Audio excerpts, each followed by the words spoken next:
हम लोग पढ़ेंगे about Meselson-stall experiment which was conducted in the year of 1958. Okay, so this experiment was conducted by Matthew Meselson and Franklin Stahl, which proved the nature of DNA replication. Okay, what it proved the nature of DNA replication. Okay, clear? तो अगर हम DNA replication की बात करें, replication क्या है? The process by which DNA gets its copy, right? That is the replication process. अगर simply हम बात करें कि एक स्ट्रैंड टेम्पलेट के रूप में काम करता है और दूसरा स्ट्रैंड उससे सिंथेसाइज होता है. Okay, taking it as the template. Clear? तो वो जो रेप्लिकेशन है वो तीन तरह के हो सकते हैं. Okay, replication can be of three types. One is your conservative, second one is your semi-conservative, and third one is your dispersive. Okay, clear? तो before discussing these three, ये हमें पहले से earlier experiments जो हुए हैं उससे पता है कि DNA is the genetic material. Okay, and for an organism to transfer its DNA from its generation to the next generation, from one generation to the next generation, it needs to have a copy of its DNA, right? वो अपना DNA को copy करेगा, genetic material को वो copy करेगा और फिर उसे ट्रांसफर करेगा नेक्स्ट जनरेशन में, है कि नहीं? Clear? So that it can be conserved, है कि नहीं? अपने पास खुद का डीएनए रहा और खुद के जैसा डीएनए वो नेक्स्ट जनरेशन को दिया, है कि नहीं? ये हमें पता है. Clear? And we also know about the horizontal gene transfer, है कि नहीं? तो हमें ये पता है कि डीएनए जेनेटिक मटेरियल के रूप में काम करता है. ओके, और ये पता है कि अगर जेनेटिक मटेरियल को ट्रांसफर करना है तो उसे जेनेटिक मटेरियल को अपना रेप्लिकेट करना पड़ेगा, राइट? और हॉरिजॉन्टल जीन ट्रांसफर होता है कि नहीं? क्लियर? तो ये हमें पता है, पर ये हमें नहीं पता था कि how exactly this genetic material gets duplicated. क्या प्रोसेस है जो जेनेटिक मटेरियल जब डुप्लीकेट करता है या फिर रेप्लिकेट करता है, वो कौन सा पाथ फॉलो करता है? ओके, हम यहाँ पे मैकेनिज्म ऑफ डीएनए रेप्लिकेशन नहीं पढ़ेंगे. Okay, we will study here about the nature of DNA replication और डुप्लीकेशन. ओके, उसका नेचर क्या है? वो कंजर्वेटिव है या सेमी कंजर्वेटिव है या फिर डिस्पर्सिव है? ओके, समझ में आया? तो देखो, considering these are the parental strands. Okay, parental DNA strands. Clear? तो अगर ये कंजर्वेटिव रेप्लिकेशन फॉलो करे तो कैसा होगा कि जो पेरेंटल स्ट्रैंड है वो कंजर्व होके रहेगा. क्लियर? और नया स्ट्रैंड फॉर्म होगा. क्लियर? समझ में आया? ओके, फिर अगर हम सेमी कंजर्वेटिव को देखें, clear, semi conservative DNA replication को अगर हम देखें तो उसमें क्या होगा कि ये जो parental strand, each of the strands will act as template, okay, और नया स्ट्रैंड फॉर्म होगा. अंडरस्टूड? क्लियर? फिर अगर हम डिस्पर्सिव नेचर अगर हम रेप्लिकेशन की अगर हम देखें तो क्या होगा कि जो दोनों स्ट्रैंड है, okay, that will be a mixture. Okay, clear? कुछ इस तरह दिखाई देगा. Okay, clear?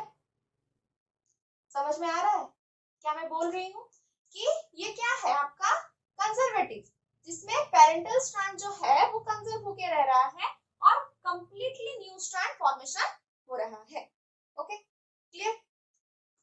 जो सेमी कंजर्वेटिव रेप्लिकेशन है, ओके, जो सेमी कंजर्वेटिव नेचर अगर हम देखें तो दोनों स्ट्रैंड जो पेरेंटल है वो टेम्पलेट के रूप में काम कर रहे हैं और उसी टेम्पलेट की मदद से नया स्ट्रैंड फॉर्मेशन हो रहा है। ओके मतलब एक स्ट्रैंड पेरेंटल है और दूसरा स्ट्रैंड क्या है, न्यू। समझ में आया। डिस्पर्सिव जो है वो mixture of both the strands है। ओके नया स्ट्रैंड और पेरेंटल स्ट्रैंड वो डिस्पर्स होके रह रहे हैं।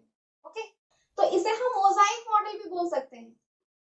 Okay mosaic model because no one strand is completely parental और completely what your new. Clear. कोई भी एक स्ट्रैंड ऐसा नहीं है जो कि पूरा का पूरा पेरेंटल है, कोई भी ऐसा स्ट्रैंड नहीं है जो कि पूरा का पूरा नया है। समझ में आया इतना तक कि हमारा कंजर्वेटिव क्या है, सेमी कंजर्वेटिव क्या है या और डिस्पर्सिव क्या है। Okay clear. So to prove whether the nature of the DNA replication is conservative या semi conservative or dispersive, Messelson and Stahl took the help of E. coli and conducted an experiment. तो E. coli को वो क्यों choose करें, because its generation time अगर हम देखें generation time under laboratory condition, optimum laboratory condition, जो generation time है इसका क्या है, ओनली 20 मिनट्स। Okay clear. समझ में आया। 20 मिनट में वो एक नया जनरेशन दे रहा है, तो जल्दी जल्दी एक्सपेरिमेंट हो सकता है कि नहीं, इजीली ऑब्जर्व भी कर सकते हैं ई कोलाई को। अंडरस्टूड। तो they choose E coli for their experiment to prove the nature of DNA replication. Okay understood clear. तो देखो पहले उन्होंने क्या किया, तो suppose this is E coli, okay this is the genetic material. तो उन्होंने क्या किया, जो जेनेटिक मटेरियल जो डीएनए है, ओके वो क्या है, वो नाइट्रोजन रिच है, नाइट्रोजनस बेसिस जो है वो नाइट्रोजन रिच है। क्लियर। तो उन्होंने क्या किया कि they labelled this genetic material with heavy nitrogen, okay, heavy nitrogen or we can say radioactive nitrogen, okay clear, जो कि आपका क्या है N15 है। अंडरस्टूड। हमारा जो नॉर्मल नाइट्रोजन होता है वो क्या होता है, दैट इज N14। क्लियर। समझ में आया। So what they did, they tagged the genetic material of E. coli with heavy nitrogen, okay, as they are rich in nitrogen bases. Okay, understood, clear. So to differentiate between the parental DNA and the daughter DNA, okay, the DNA of the next generation, what they did, they tagged the genetic material with heavy nitrogen. Okay, genetic material of E. coli with heavy nitrogen. Understood clear. तो उन्होंने क्या किया, they cultured this E coli, okay, in heavy nitrogen rich medium, okay, so that the E coli will have heavy nitrogen incorporated into its genetic material और DNA, कोई भी light nitrogen जैसे ना रहे उसमें। ओके तो उन्होंने क्या किया, ये ई कोलाई को हेवी नाइट्रोजन मीडियम में बहुत समय तक उन्होंने कल्चर किया। ओके अंडरस्टूड क्लियर, अभी तक समझ में आया। तो ये था उनका first activity. Clear. Second activity, उन्होंने फिर क्या किया, जब उन्होंने देखा कि ये जो ई कोलाई है, ई कोलाई में पूरा उसका जो सारा का सारा जो डीएनए है उसमें सिर्फ N15 ही है, ओके, जो नाइट्रोजन है वो N15 लेवल हो गया है। तो उसके बाद उन्होंने क्या किया, एक कल्चर मीडियम लिया, ओके, जिसमें उन्होंने दिया N14, okay, that is the normal nitrogen, okay, light nitrogen we can say. Clear. तो N14 उन्होंने दिया और ई कोलाई को, ओके, ई कोलाई सेल को which has this heavy nitrogen उसमें डाल दिया. Okay, they cultured the E. coli having heavy nitrogen, okay, in a medium containing light nitrogen. Okay, ये था उनका एक्टिविटी 2. अंडरस्टूड? क्लियर? तो वो अब क्या करें? उन्होंने इसे कल्चर कर दिया. ओके, एनालिसिस भी तो करना है कि नहीं? जो डॉटर सेल इसके जेनरेट होंगे उनमें हेवी नाइट्रोजन आ रहा है या फिर नाइट नाइट्रोजन आ रहा है, उसका सीक्वेंस क्या हो रहा है, वो सब ऑब्जर्व करने के लिए वो क्या करे, है कि नहीं? एक एक निकाल के अगर वो ऑब्जर्व करने लगे तो बहुत टाइम लग जाएगा, है कि नहीं? सो व्हाट दे डिड, अभी आएगा आपका third activity. Okay, they used cesium chloride density gradient centrifugation technique. Okay,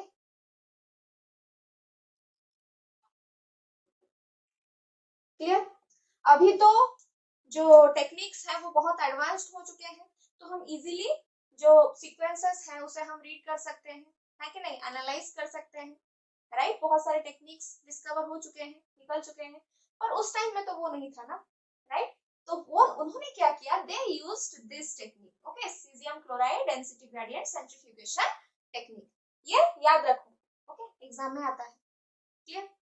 तो इस टेक्निक में क्या होता था कि जब हम सेंट्रीफ्यूज करेंगे, ओके, दिस कल्चर, जो भी एक कोई भी एक सोल्यूशन ले लो, ओके, अगर हम सेंट्रीफ्यूज करेंगे तो उसमें क्या होगा? जिसका डेंसिटी ज्यादा होगा वो नीचे बैठ जाएगा, ओके, और जिसका डेंसिटी लाइट होगा वो ऊपर रहेगा. अंडरस्टूड? एक पैलेट रहेगा, एक सुपरनेटेंट रहेगा. क्लियर? समझ में आया? ये सपोज ये ग्रेडियंट है, तो नीचे क्या रहेगा? Heavy density molecule. Okay, clear? और ऊपर क्या रहेगा? Light density molecule. समझ में आया इतना तक? क्या हुआ? पहले उन्होंने ई कोलाई को हेवी नाइट्रोजन मीडियम में कल्चर किया बहुत जनरेशन तक, ताकि उसमें सारा का सारा जो नाइट्रोजन है वो N15 हो जाए. क्लियर? फिर जब उन्होंने देखा कि सब हो गया N15, फिर उन्होंने क्या किया कि ई कोलाई को जो जिसमें N15 डीएनए था उसे N14 में उन्होंने कल्चर करना स्टार्ट कर दिया.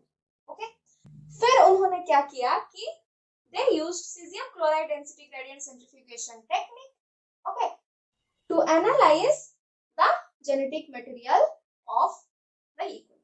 Okay, तो उसके लिए क्या करना पड़ेगा? जेनेटिक मटेरियल को एनालाइज करने के लिए ई कोलाई में से उसे निकालना पड़ेगा, right? So they break open the E. coli and extract the genetic material, okay, and analyzed that using this technique. Okay, clear? तो देखो, ये हम अभी डिटेल्स में देखेंगे. तो देखो, जो सीजियम क्लोराइड जो मैं अभी बोली थी, ओके, वो उसका जो ग्रेडियंट है वो हेवी टू लो है, राइट? हेवी टू लाइट है. क्लियर? समझ में आया? हेवी जो है वो बॉटम में सेटल कर जाएगा और जो लाइट है वो ऊपर सुपरनेटेंट की तरह वो रहेगा. ओके, तो what they did, they broke the E. coli cell open, okay, and loaded its genetic material, that is DNA, in the gel. Okay, यहाँ वो उसे लोड किया. क्लियर? तो देखो, यहाँ से हमें 3 चीज करनी है. ओके, एक तो हमें पेरेंटल डीएनए को एनालाइज करना है, क्या है, जिसमें N15 है. क्लियर? फिर हमें क्या करना है? सिर्फ जो N14 वाला है, मतलब ई कोलाई को जब कल्चर N15 में नहीं किया गया था, हेवी नाइट्रोजन में नहीं किया गया था, तब जो है उसे ऑब्जर्व करना है. ओके, तो N14 नॉर्मल N14 में क्या होगा? डीएनए जब हम लोड करेंगे तो क्या रिजल्ट आता है उसे हमें एनालाइज करना है। नेक्स्ट हमें क्या करना है, ये नंबर 1 हो गया, ये नंबर 2 हो गया। नंबर 3 क्या करना है, हमें वो डीएनए को हम ऑब्जर्व करेंगे जिसमें N15 था और बाद में वो N14 में कल्चर किया गया। Okay clear. So DNA with N15 cultured in the medium with N14। Okay, ये 3 चीज को हमें एनालाइज करना है। क्लियर। तो जब वो पेरेंटल डीएनए मतलब N15 वाला डीएनए जब वो देखे तो उन्होंने क्या देखा कि कुछ इस तरह का यहाँ पे जो डार्क बैंड एक हेवी रीजन में फॉर्म हो रहा है। This is the dark band. Okay clear, समझ में आया। जब N14 में वो देखे तो क्या था कि लाइट बैंड यहाँ पे एक फॉर्म हो रहा था। Okay clear, this is light band. Okay, अगर इसमें N15 भी अगर हम दे रहे हैं तो फर्स्ट जनरेशन जो था तो उसमें क्या था, मतलब सपोज इसे हम देखेंगे। ओके ये समझ लो कि N14 अगर सिर्फ N14 है तो ऊपर वो क्या करेगा, वो एक लाइट बैंड फॉर्म करेगा। ये लो डेंसिटी रीजन है। ओके ये लो डेंसिटी, ये हाई डेंसिटी रीजन। क्लियर, समझ में आया। अभी ये देखो नंबर 3 तो फर्स्ट जनरेशन में वो देखे कि कुछ इस तरह बैंड फॉर्मेशन हो रहा था। यहाँ पे हो गया आपका हेवी रीजन में, हेवी डेंसिटी रीजन में एक डार्क बैंड हो रहा था और उसके ऊपर एक light band. Clear, this is light band above the heavy density region। Okay, फिर जब वो एनालाइज किए next generation, this is suppose this is first generation. Okay, फिर सेकंड जनरेशन में जब वो देखे तो कुछ इस तरह दिखाई दिया, ये बैंड थोड़ा कम हो गया। क्लियर, ये लाइट बैंड यहाँ पे थोड़ा रहा। क्लियर, फिर ऊपर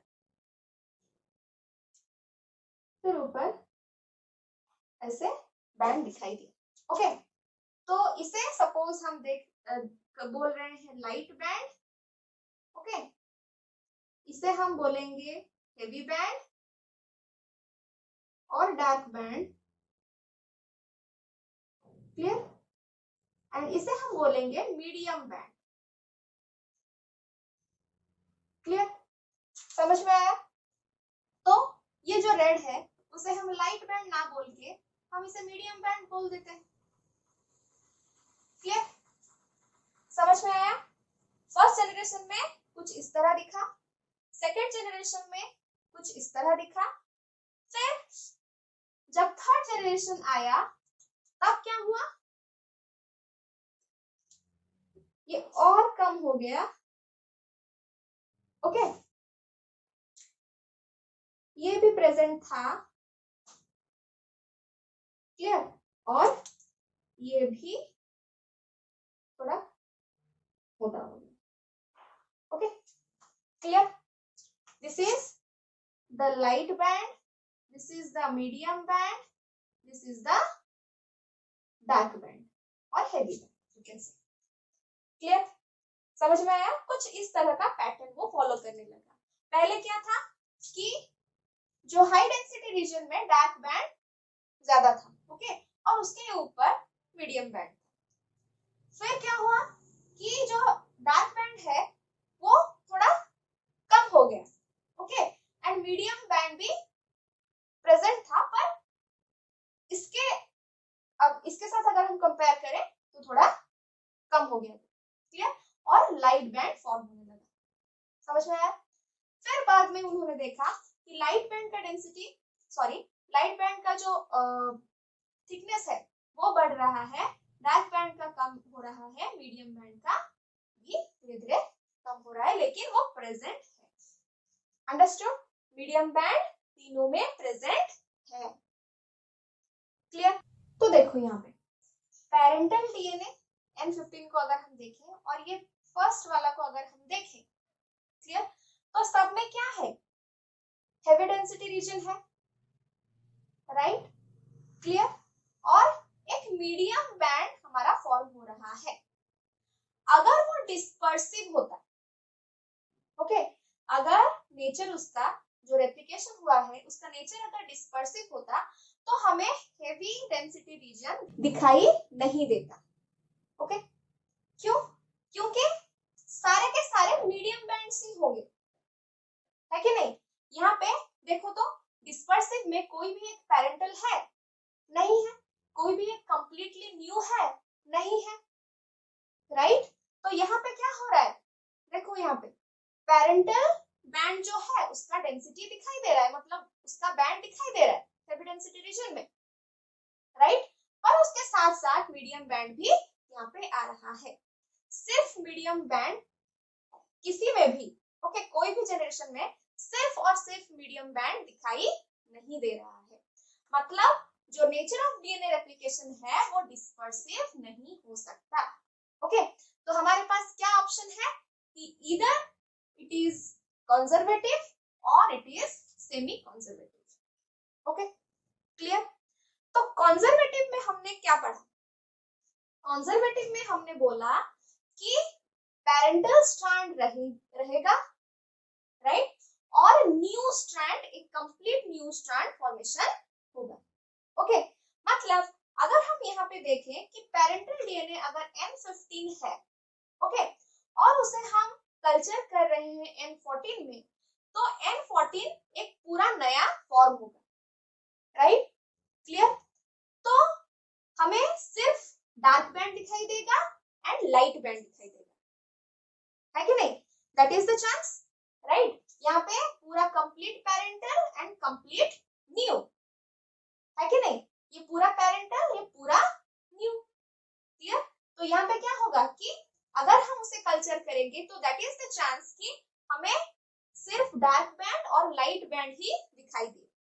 dark band for N15, light band for N14, है कि नहीं? क्लियर? तो देखो यहाँ पे लाइट डार्क बैंड है, यहाँ पे डार्क बैंड लाइट बैंड है, यहाँ पे डार्क बैंड लाइट बैंड है, और उसके साथ साथ मीडियम बैंड भी प्रेजेंट है कि नहीं? क्लियर? तो हम बोल सकते हैं कि ये कंजर्वेटिव है बोल के? नहीं, तो कंजर्वेटिव भी कैंसिल हो गया। क्लियर? ये कैंसिल हो गया, डिस्पर्सिव कैंसिल हो गया। तो अभी आया क्या? हमारा सेमी कंजर्वेटिव। क्लियर? तो सेमी कंजर्वेटिव में हमने क्या पढ़ा कि एक पेरेंटल स्ट्रैंड रहेगा, एक नया स्ट्रैंड रहेगा, एक पेरेंटल स्ट्रैंड रहेगा, एक नया स्ट्रैंड रहेगा। ओके, दोनों साथ साथ रहेंगे, मतलब there is this chance of presence of medium band, है कि नहीं? क्लियर? समझ में आया मैं क्या बोल रही हूँ? कि यहाँ पे तीनों में हमने मीडियम बैंड देखा, है कि नहीं? क्लियर? मीडियम बैंड हम लोगों ने ऑब्जर्व किया। इसका मतलब क्या है कि पेरेंटल स्ट्रैंड है, राइट? क्लियर? नया स्ट्रैंड भी है।